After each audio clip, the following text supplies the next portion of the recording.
¿Le da la tele? Ahora, ya. Habla. ¿Sí? ¿Me oyes? ¿Bien? Vale. Bueno, estamos aquí con Juanma Bajo Ulloa, la presentación de su grupo Label. Juanma, ¿cómo ha sido esto de meterte a productor de un grupo de música? No ha habido más remedio. Eran demasiado buenos para dejarlos escapar. Bueno, yo creo que las cosas van ocurriendo con naturalidad, ¿no? Suelo contar que soy una especie de músico frustrado porque me apasionaba mucho la música, pero por una mezcla entre falta de disciplina para aprender a tocar un instrumento, pudor de salir al escenario y dar la cara, que yo soy más de... y por otro lado seguramente falta de talento, pues nunca di ese paso, pero yo siempre soñaba con salir al escenario, tocar, que fuera algo directo, que el cine a veces es demasiado lento, ¿no? El proceso, ¿no?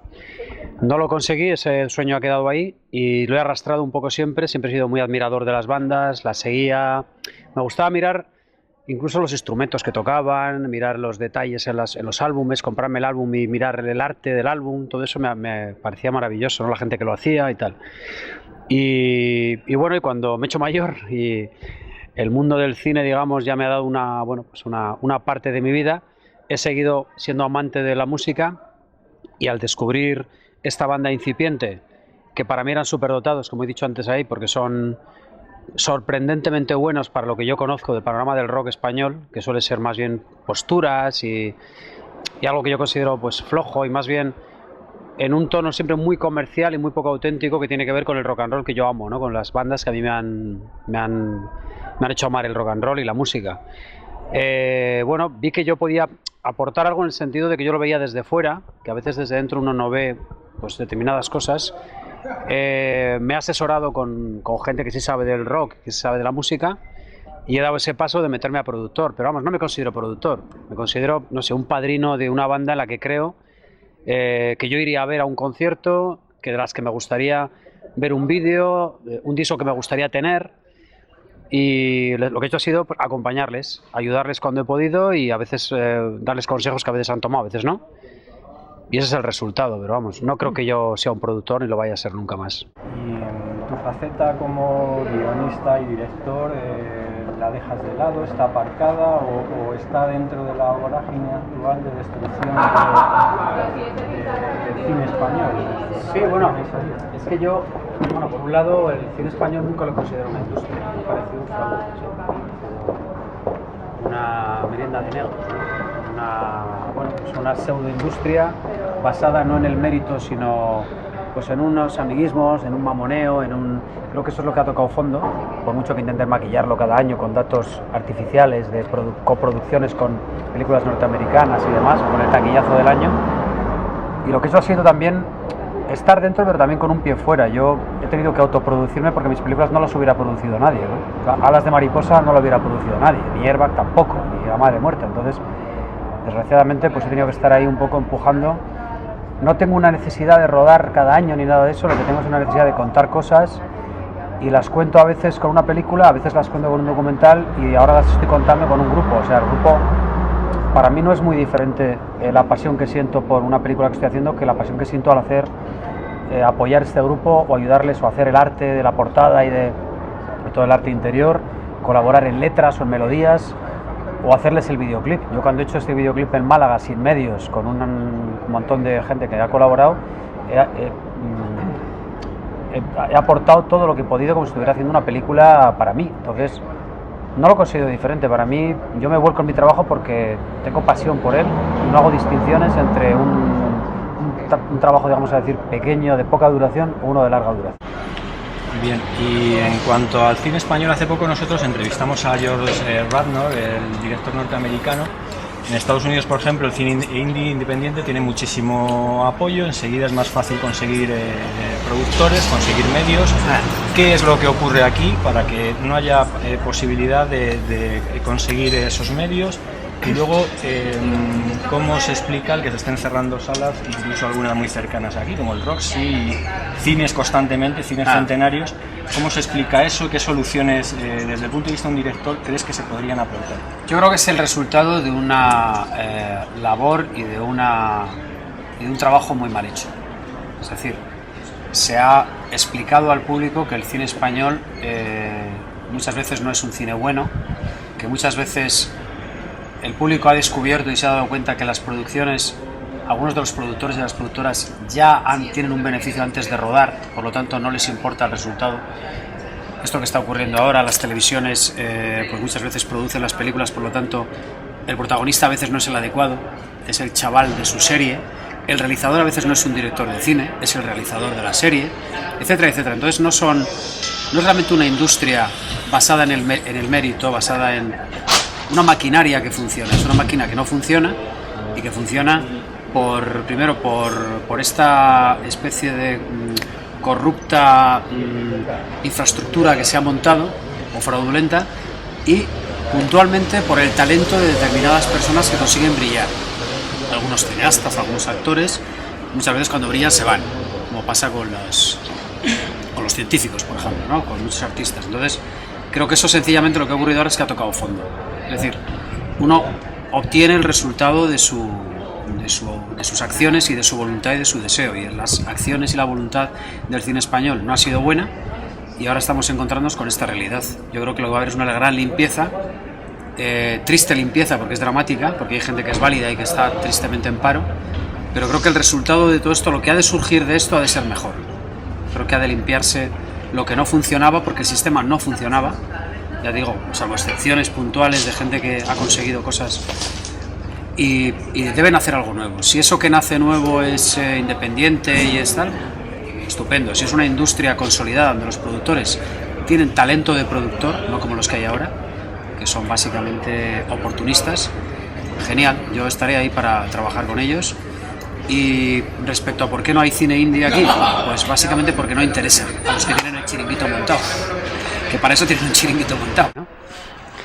Pero vamos, no se entiende ninguna industria que alguien pueda abrir, en la industria hostelera no se entiende que se abran 100 restaurantes en una ciudad en un año, no funcionen 80 y esos mismos industriales abran otros 100 restaurantes al año siguiente. No tendría sentido. Aquí sí, con el cine sí ocurre eso. ¿Y qué sistema crees que se debería emplear? Es decir, la subvención pública directa parece que no es el sistema adecuado. Deberían ser estímulos empresariales a los emprendedores. ¿Qué tipo de ideas se podrían...? Es que la cultura de este país es una cultura que pasa por el pan y hambre para mañana, ¿no? Es decir, el oportunismo, ¿no? Voy a conseguir algo inmediatamente y mañana arraso el terreno. Entonces el que viene detrás es el que no se encuentra nada con lo de trabajar. Creo que esa cultura está obsoleta. Tenemos que entender que ha terminado y que debemos variar algo de nuestra forma de ser, y eso creo que no es lo que no se está entendiendo. Creo que se está volviendo a cómo puedo hacerlo rápido y llevármelo crudo, ¿no? Incluso hay una admiración por el tipo que da el pelotazo, y eso es una cosa conocida, es decir, ahí están los ejemplos de tantos lugares del país, ¿no? Creo que eso es lo que no se entiende. Entonces, aquí el chiringuito que se monta es un chiringuito hecho con 2 palos para vender una caña a 50 céntimos. No se monta una infraestructura para que venga alguien y quiera volver a ese sitio. No se hace una película para que la gente diga, es maravillosa esta película, quiero volver a ver otra el año que viene, ¿no? La película deja mucho que desear, a veces, como digo, no es el guionista adecuado, no es el director adecuado, entonces eso pasa porque en la base no hay esa industria real que obviamente está sustentada en los productores. Y cuando los productores, como digo, son oportunistas o son, bueno, pues gente que no precisamente ama al cine, sino que está ahí pues a veces por una cuestión incluso de relieve social, que yo lo he vivido, ¿no? He vivido con un productor que me ha dicho, yo antes era banquero y mola más ser productor, me dijo un tipo, ¿no? Entonces no se puede llegar a ningún sitio con eso.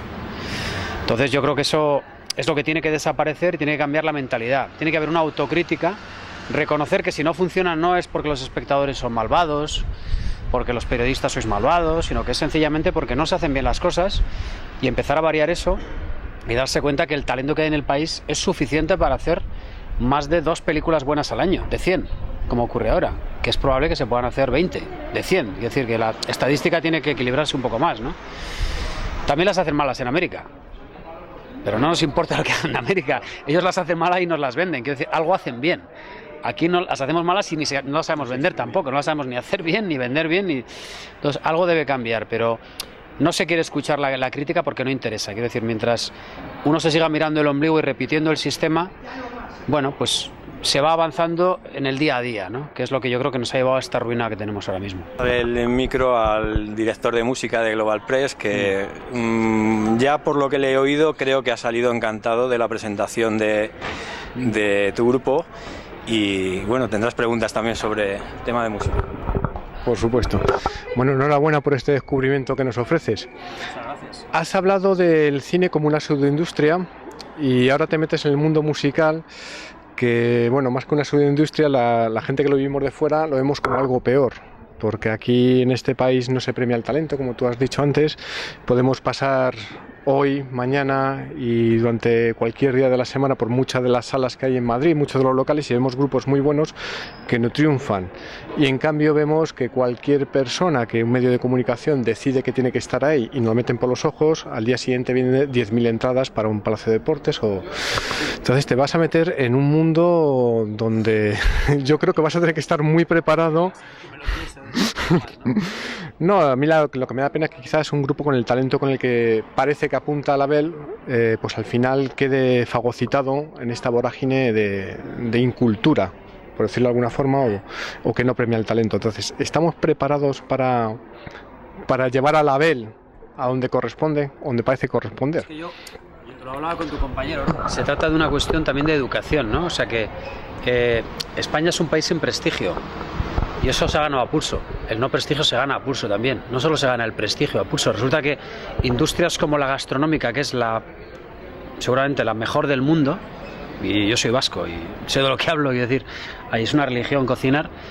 En una película nunca se habla de cocina española. Si tú en una película pones a una persona que va a ir a cenar, se va a un restaurante francés, o chino, incluso o japonés, no se va a un restaurante español. Entonces no tiene prestigio, no tiene relieve el concepto español. Eso es una cosa una batalla que se ha perdido, pero antes de empezarla, es decir, la gente lo da por hecho. Entonces es una especie de complejo que se arrastra, que algunos jóvenes no lo tienen, que en los deportes, por ejemplo, parece que se ha desprendido, pero que en las artes y en la industria no se ha desprendido. Yo creo que es tan sencillo como creerse uno mismo que no vale el pan para hoy, hambre mañana, que hay que hacer cosas sólidas y que estén bien y que gusten, y también educar a la gente en esa cultura y en esa realidad que es buena. Yo me encuentro en mi ámbito del cine que hay gente muy buena que está en el paro, y algunos verdaderos inútiles que están trabajando y no les falta el trabajo, ¿no? Y ya no les saca nadie además de ahí. O sea, es que se agarran como lapas y tal, y hay una maquinaria que los protege. Yo me lo he encontrado en rodajes, gente que me han traído que yo no comprendía qué hacían ahí. Y yo no les podía echar ya porque me decían, tío, vas a echar a ese es el hijo de no sé qué, pero ese es un inútil ya, pero este está aquí.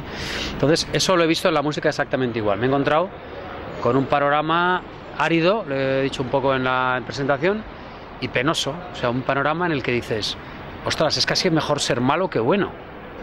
Porque es probable, porque claro, ser bueno cuesta. Quiero decir, es un esfuerzo, hay que hacer bien el disco, la portada, el videoclip, elegir bien a los músicos, no solo que toquen bien, que además tengan buena presencia. O sea, para mí esto es una industria. Yo creo que el que pague por ver a Label diga, hostia, qué bien tocan, qué canciones tan buenas y qué guapos son.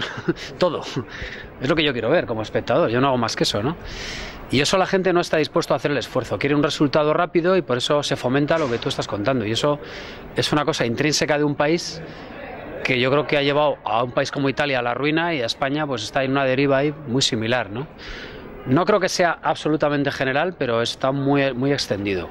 Y se acepta, o sea, se acepta voy a dar el pelotazo, ¿no? Joder, este tío se lo ha llevado muerto, lo que decíamos. Y eso yo creo que es un error enorme, y que lo vamos pagando, ¿no? Ahora lo estamos pagando claramente con la llamada crisis. Yo solo te puedo decir que esta es la banda que yo quisiera ver en un concierto. Los vídeos que yo estoy haciendo son los que yo quisiera ver, porque los vídeos que yo veo al minuto ya lo he visto todo y ya lo quiero quitar. Yo ya he visto a la tía, ya he visto al otro, y ya no hay nada, ya lo quito. Ahora la repetición de todo otra vez. Y las canciones me parecen anodinas, y los discos muchas veces tienen una canción, dos, y el resto está para no sabes muy bien qué, ¿no?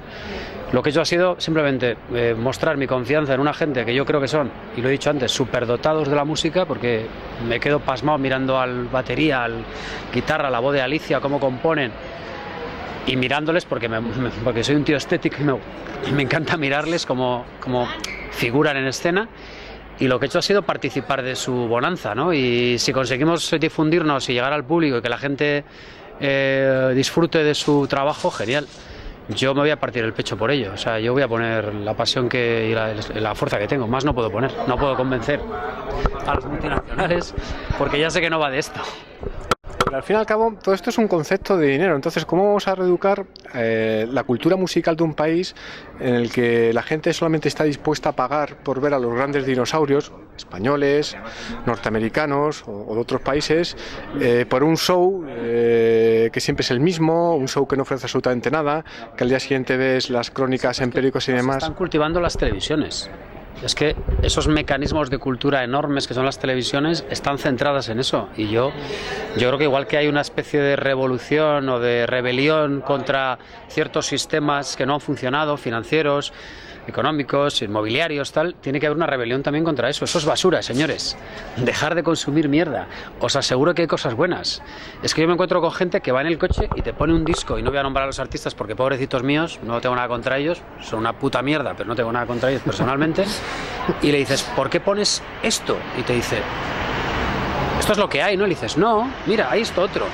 Y lo descubren y se quedan pasmados. Dicen, ¿y esto qué es? Y dice, ¿esto qué es? Esto lleva 30 años sonando y no lo conoces. Claro, entonces, a estas personas las han cultivado en esa dirección, y es fácil cultivar a una mente que tampoco se quiere molestar mucho. Entonces, también hablo de eso, hablo de que, bueno, pues hay unos poderes fácticos, y vosotros tenéis también una capacidad y una responsabilidad que yo creo que tenemos que decir, no, basta, esto es mierda, es basura, dejar de comer mierda, es como lo que comemos, ¿no? Yo he dejado de comer pan de trigo hace 2 años, cuando vi lo que era.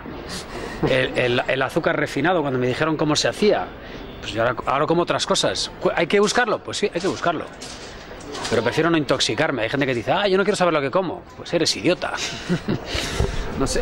Bien, Juanma, pero ¿cómo piensas romper con todo esto? Porque, bueno, en fin, nosotros somos muy críticos muchas veces. Yo fui de las pocas personas que tenía una entrada para ver a Bruce Springsteen el año pasado en Madrid. Decidí no ir porque lo había visto en San Sebastián y era lo mismo de siempre. Y yo decido no ir porque no me ofrece nada, ¿no?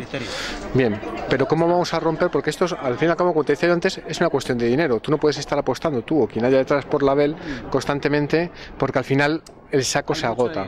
Hay mucho dinero, pero y es una cosa que en realidad me da un poco de pena contarlo, pero el videoclip que acabáis de ver se ha hecho sin dinero. Eso quiere decir que se puede hacer. Yo no puedo seguir haciendo videoclips sin dinero porque me cuesta dinero hacerlo, ¿no? Pero esto se ha hecho porque había personas con talento en el lugar donde yo iba a rodar, que ha sido Málaga, porque ahí tenía unos conocidos, ya estaba el clima adecuado, porque estaba lloviendo aquí sin parar cuando íbamos a rodar, y allí me he encontrado gente. Uno de los que ha trabajado en ese videoclip está trabajando en Star Trek con Industrial Light and Magic, que es el que ha creado esa moto, ese anuncio de la moto. Eso lo han creado unos señores que están en el paro. Entonces eso existe. Que hay que esforzarse como para ir a buscar el pan de centeno en vez del de trigo este que nos venden refinado, que es químico. Sí, hay que irse a Málaga a buscarlo, o a Vitoria, o no sé donde esté, ¿no?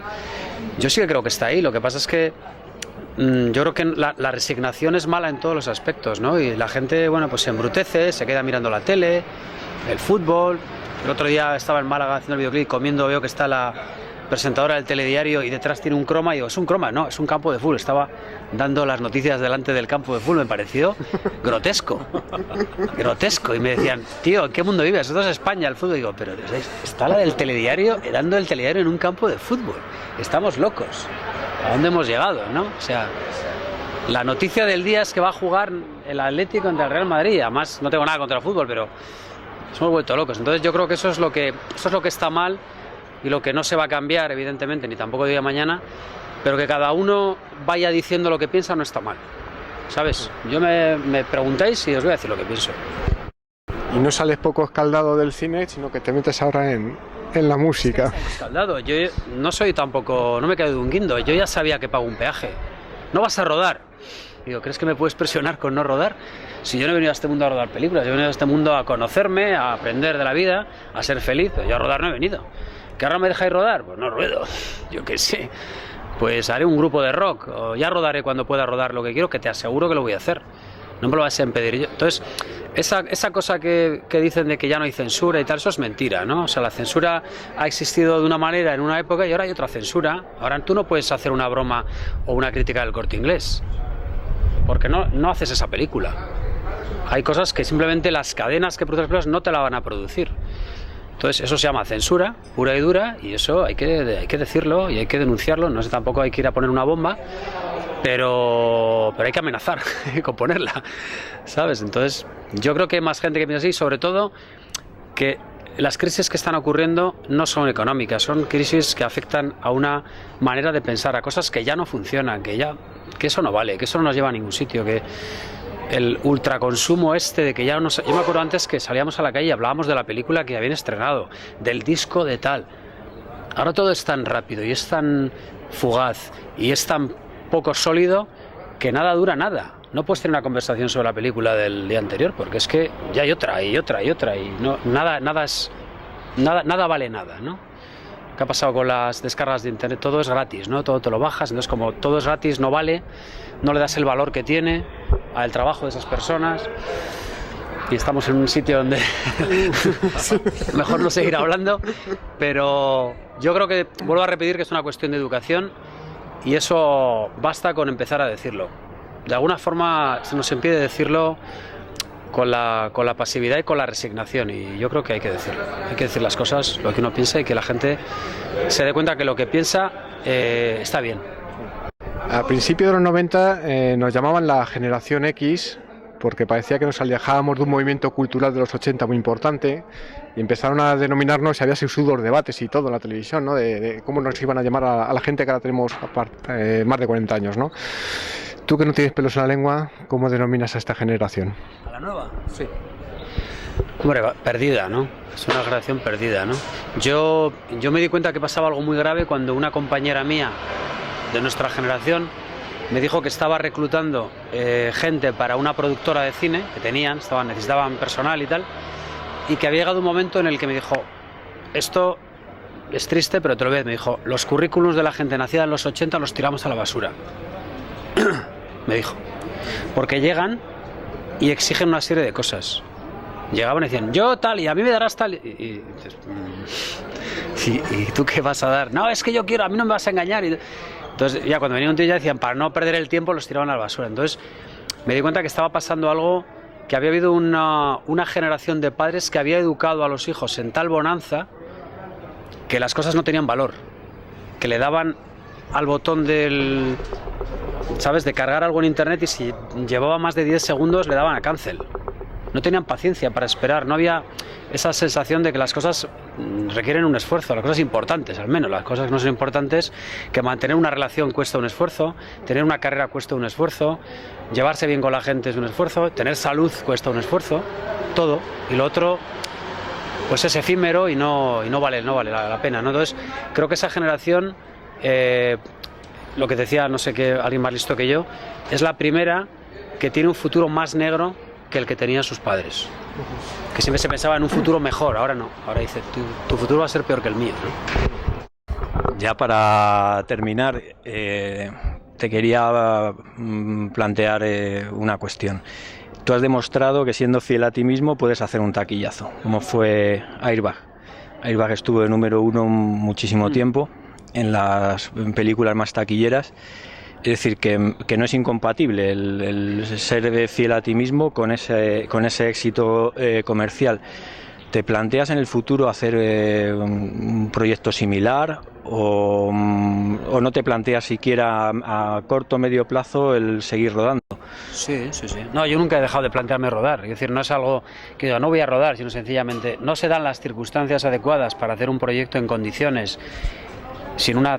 Yo no soy tan inocente como para pensar que algo no tienes que ceder. Es decir, alguien pone dinero o haces un anuncio, pues hay un tío diciéndote, no, así no, bueno, eso es un margen. Si te llega una oferta razonable de una gran productora para... Totalmente. Lo que pasa es que hay unos límites que yo personalmente no voy a aceptar. Quiero decir que es ciertos niveles de censura, ciertos niveles de manipulación del resultado final, una imposición de un casting negativo para el proyecto. Yo soy, una vez que me han contratado, soy el peor enemigo del productor, porque es que yo voy a defender que la película sea buena. Y hay productores que pelean contra su propio producto, porque por ignorancia, muy bien, no sé muy bien por qué, ¿no? Pero yo nunca he dejado de querer rodar ni nada de eso, simplemente que no encuentro las razones o las condiciones adecuadas para hacer una película en la que yo pueda sentirme a gusto haciéndola y que piense que tengo cierta libertad para hacerlo. Libertad creativa. Libertad, yo no digo total, que no es mi caso, que eso fue, yo que sé, mi primera película, la segunda, que la haces tú. En Airbag yo no tenía total libertad, había muchos condicionantes, había unos señores, pelotaris, cocineros vascos. Hombre, había un dinero, es decir, había una serie de condicionantes, pero creo que se pudieron llevar a cabo y se consiguió un producto libre, y por eso triunfó, yo creo, porque era algo libre, sencillamente, era salido de una mente o de unas mentes y se llevó a la pantalla con libertad. Precisamente lo que estoy ahora es básicamente en lo mismo, en hacer una comedia de ese estilo, que creo que es algo que de alguna manera se creó entonces, esa comedia gamberra y tal, o desinhibida, o sin pelos en la lengua, como quieras, e intentar hacerlo de una manera que pueda llegar al público de la manera más fiel y más libre posible. Creo que estamos ya muy cerca de empezar a prepararla. Estamos ya con un guión sólido y es probable que esté muy cercana a la fecha de rodaje. Pues esperaremos ansiosos a esa nueva película, porque vamos, desde luego nosotros, nuestra visión y nuestra opinión es que no deberías dejar de rodar pese a todo el clima negativo que hay.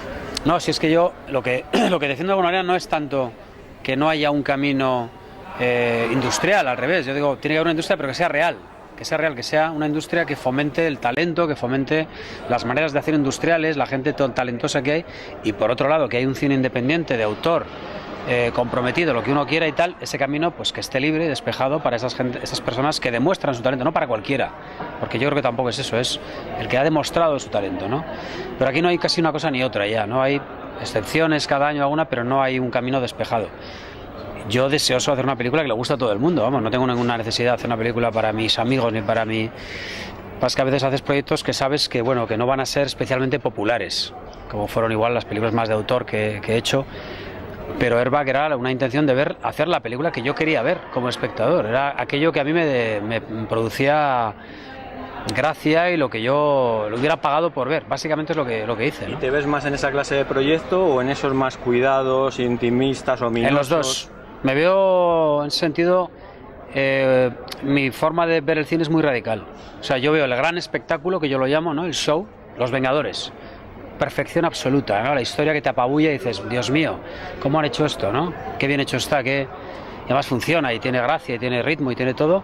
Y por otro lado, pues no lo sé, Lars von Trier, a ver qué le ha salido a este señor de la mente, ¿no? Qué locura.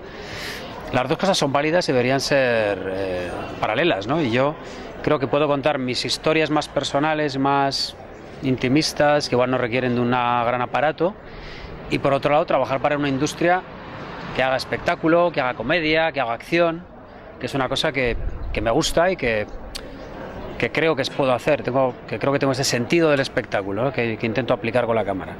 Muy bien, pues nada, queremos agradecerte tu tiempo y desearte muchísima suerte en este nuevo proyecto, y os seguiremos de cerca. Ya sabes dónde estamos. Muchísimas gracias.